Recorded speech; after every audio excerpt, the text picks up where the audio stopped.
Summary of Childhood's End by Arthur C. Clarke. Two cosmonauts are getting ready to explore the solar system when they hear the arrival of huge alien ships. Mankind was no longer on its own. 5 years later, the aliens, who people call the overlords, are in charge of the Earth. The overlords don't do much. They let the states run themselves as long as they aren't cruel.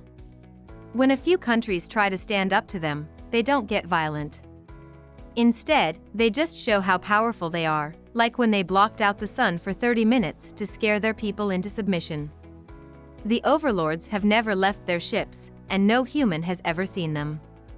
Their boss, Clarke, who calls himself Earth's supervisor, talks to Ricky Stormgren, the Secretary General of the United Nations, once a week on his ship about government issues. Stormgren is the only person who can talk to the overlords on behalf of people. Stormgren meets with the head of the Freedom League. The Freedom League is a group that is against the overlords for religious and libertarian reasons, even though most people think the overlords are good and are happy to live under their rule. The Freedom League also dislikes how secretive the overlords are. The overlords won't tell humans what their plans are or even what they look like. Stormgren tells Clarke about the Freedom League's concerns at their next meeting.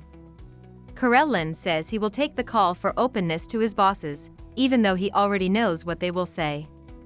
A few days later, an extreme part of the Freedom League takes Stormgren hostage and holds him underground. His kidnappers want to find out what Clarke is really like, so they are coming up with a plan for Stormgren to go to Clarke's weekly meeting with a secret device to spy on him. Stormgren refuses, and Clarke saves him right away. He realizes that Clarke used him as bait to find and identify the leaders of the resistance. Stormgren isn't too happy about being used, and he starts to think about going through with the plan to watch Clarke himself. Stormgren becomes obsessed with the idea, so he asks a physicist for help to see the overlord for real.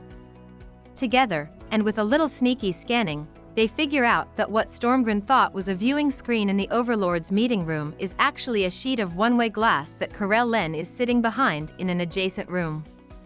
Stormgren will bring a torch to their next meeting so he can shine it through the glass and possibly see what Clarke looks like. Clarke tells him that the Freedom League's request for the overlords to show themselves has been answered. In 50 years, the overlords will come out of their ships. Stormgren likes Clarke, and he has a moment of doubt about going through with the plan to watch Clarke. But when he realizes that he will be dead before the overlords come out, he shines the light through the glass. It looks like Clarke was smart about his plan, but he also liked it. Stormgren only sees Clarke leave through an open door, but that is enough. But he decides not to tell anyone what he has seen until he dies. After 50 years, the overlords make good on their word to come out of their ships. Clarke walks out first, holding 2 human children who came into his ship to meet him. He does this in front of a crowd of people. The overlord is 12 feet tall, has black armored skin, leathery wings, a sharp tail, and short horns that stick out of his head. He is the perfect picture of the devil. But in those 50 years, the Earth has changed into a perfect world. Everyone has almost free access to all the things they need to live, sexual morals have become more relaxed, and schooling has become something you can do at your own pace for the rest of your life. Years later, George Gregson and Jean Morrill are still together. They go to a party given by Rupert Boyce, a rich friend and paranormal enthusiast who has put together the world's largest library on paranormal events. George and Jean are looking around Rupert's house when they come across Rashivarak, the overlord, who is busy reading every book in Rupert's library. During the party, George meets Jan Rodricks, a young scientist with a lot of initiative who is angry that the overlords won't say where they came from and won't let people travel to space. Rupert gathers a few people around a Ouija board as a party game as the party is coming to an end. He says he doesn't understand it, but it seems to work. After the board has given answers to a few simple questions, Jan asks where the overlords came from.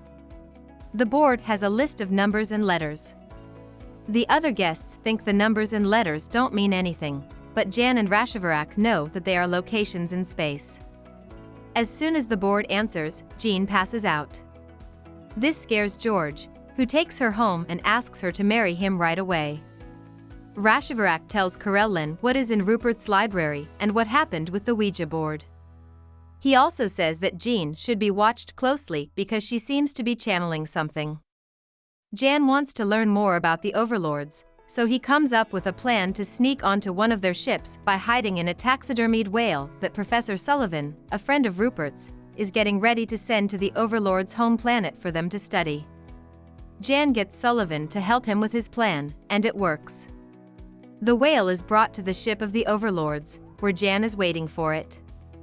The ship then leaves for the whale's homeworld. Since the ship is going almost as fast as light, Jan will only age 2 months while on Earth, 40 years will have passed. Even though everyone on the overlord's ideal Earth is well-fed, safe, and has plenty of free time, the arts are on the decline. There is a lot of art being made, but without real pain, struggle, and sadness, there is nothing to give it any meaning. The only thing left for humanity to do is look back at the great work of the past, which will never be made again. To try to solve this problem, a settlement called New Athens is built on an island with a volcano. The colony is a group of artists living together. They are trying to wake up humanity's dulled mind by making people compete with each other and giving up some modern conveniences to live a simpler, less distracting life. George, who works in the theater and is now married to Jean, decides that he and his son Jeffrey and their new baby daughter Jennifer will move to New Athens. When Jeffrey is alone on the beach one day, the island is hit by a wave. Even though it seems like he should have died, an overlord's voice leads him to safety, even though he doesn't know it at the time. Soon after that, an overlord inspector comes to New Athens, saying he wants to see what the artists are working on but really just wants to watch Jeffrey. After the overlord goes, Jeffrey starts to have vivid dreams about other planets every night. These dreams stay in his head like real memories. At the same time, Jennifer, who is still a baby, starts to show mental abilities.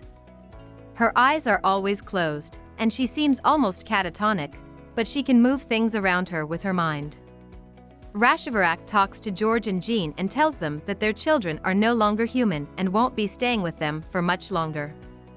All of the children on Earth start to have the same signs, like standing for hours with their eyes closed. Karelin makes his last message to Earth. In it, he finally tells everyone what the overlords are for.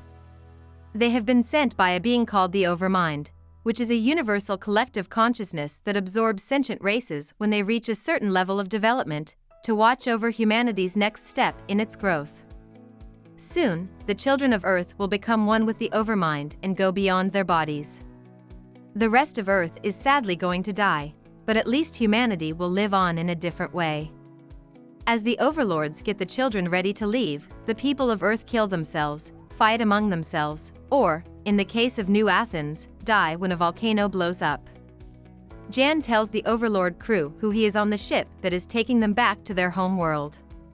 When he gets to the overlord planet, scientists talk to him and test him. Then, they give him a guide and let him explore their world for a few weeks.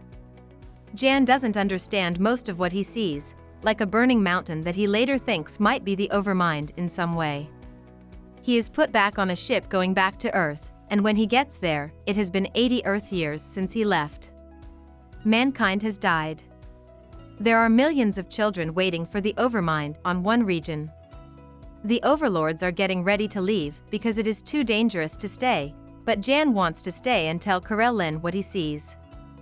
Jan is the last person to ever live, so she watches the Overmind take the children into itself. As it does so, the kids destroy the Earth and use up the energy it gives off. Karelin watches this from his ship while he listens to Jan's last story about it. He thinks about all the people he knew, takes one last look at Earth's sun, and then goes back home, having learned a little more about his master. About the author. Arthur Clarke was the oldest of 4 children. He was born in Somerset, England, in 1917. He grew up on a farm, where he read science fiction magazines and looked at the stars through a homemade telescope. He also read the literary magazine Amazing Stories, which he said was a big reason why he started writing science fiction. Clarke was in the Royal Air Force for 5 years during World War II. He worked as a radar expert and helped make new guidance systems. Clarke went to King's College in London to study physics and maths after the war finished. He kept working as a writer and editor, and at 2 different times, he was also the head of the British Interplanetary Society. Clarke had a big impact on the creation of geostationary satellites because he saw that they could one day be used as powerful communication hubs. He also wrote a few non-fiction books about the future and what spaceflight will mean for society. During this time in his life, Clarke started to become known as a writer of science fiction, starting with the short story Against the Fall of Night. When his 3rd science fiction book, Childhood's End, came out, it made him one of the most well-known writers of his time. Clarke wrote many more books that won Hugo and Nebula awards. He also worked with Stanley Kubrick to write the script for 2001, A Space Odyssey, and hosted a number of TV shows about the paranormal. Clarke and Robert Heinlein became good friends. They were 2 of the big 3 science fiction writers of the 20th century. The third was Isaac Asimov. Political differences drove them apart in the 1980s. In his last years, Clarke was given a knighthood for his work in science. He died in 2008, and many people call him the best science fiction writer of all time. He wrote more than 100 books, articles, and short stories. Hope we summarized it fully and you liked it. Please hit the like button and subscribe to our channel so that we are motivated to create more videos.